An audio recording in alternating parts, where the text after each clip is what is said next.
So I'm having a chat with Deadletter. How are you guys? Doing well, thank you. Yeah, How are you? good. Yeah, Going good, well. good. You're here at Reading Festival. Looking forward to today and the rest of the weekend. Yeah, absolutely. Well, we're in Leeds tomorrow, so today at Reading, and then rest of the weekend up north. Yeah, yeah. Catching any bands while you're here? Potentially not today because we got to rush off, but I know tomorrow I'm looking forward to seeing Little Sims. Yeah, big time. Hopefully Joy Crooks as well. Yeah. Yeah. Yeah, for sure. Now, you've released a new single recently called Binge. Yeah. What can you tell us about the track? We wrote it in January. You got anything to say? It was quite quick. It was very yeah. quick. Uh-huh. To say lyrics, it's quite, I don't know, it's supposed to be quite anthropological in the way it is, and yeah, I mean it is what it says on the tin. It's life's a binge. Yeah, yeah. And you've got a whole run of dates that you're kind of semi in the middle of at the moment. Yeah. How's it been for you? And I bet you're looking forward to the rest as well. It's been all right. I mean, so we've been doing this Revive Live tour, kind of hitting towns and cities that we otherwise maybe wouldn't have thought to have hit. Some of which we've had, really small audiences, but that aside, like, you give every audience the same show, regardless of who's in the room, and people come away happy, and as long as there's not people darting out of the door, you're doing something right, I suppose. Yeah. Sure. Now, obviously, plenty more dates to come. Where are you kind of going to be, and where are you hoping to tour at some point that maybe you haven't been to before?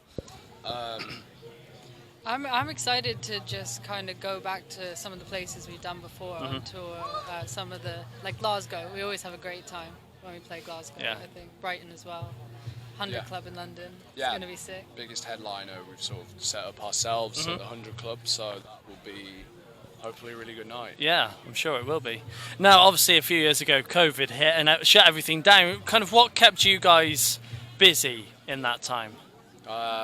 I was doing a lot of working from home, but that sort of gave me an excuse to write more lyrics. So I suppose procrastination kept me busy.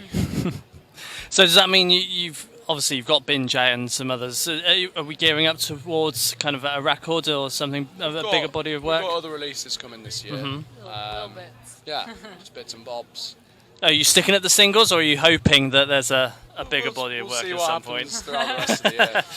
And how does this music that you're releasing this year kind of sound in comparison to music that you've released prior?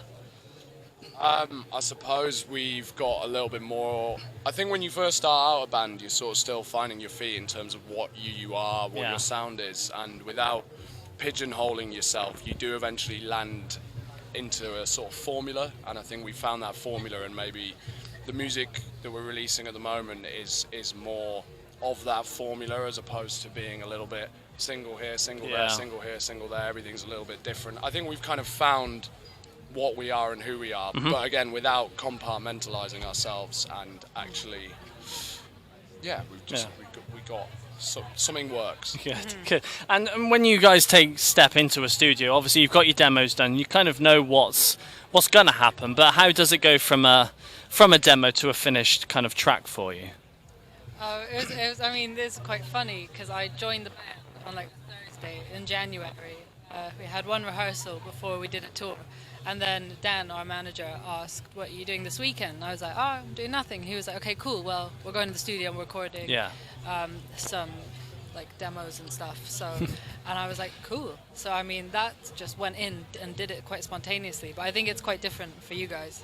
Yeah, I mean, I think as well, like, we've never sort of done the whole standing around in the studio writing music. Like, we tend to go to the studio when the songs are ready. So, in essence, as long as you're rehearsed, when you then take it into the studio, you're just sort of repeating something you've already done. Maybe a few ideas spring up, when you're in there, but because time is precious, you've got to kind of, at the stage we're at now, when we're in the studio, it's the only motive is to record and not to stand around and come up with, sparks of genius. Yeah, and when you go into the studio with those demos, obviously with it pretty much kind of done, has anything kind of really worked in a demo and then you've gone to record it in the studio and you've just turned and looked at each other and went, this is really not going to work? I think it's more like little bits where we change it. compared to rehearsal more than actually the whole thing. Yeah. Yeah, I suppose when you're in the studio and you hear it played back to you, there's maybe certain parts that you fine tune. But I wouldn't say there's been anything that's significantly, made us go, what the hell was that? Good. Well, guys, it's been a pleasure Thank you very Yeah, much. having a chat with you. Cheers. Thank you very much. Thank you. Cheers. Cheers.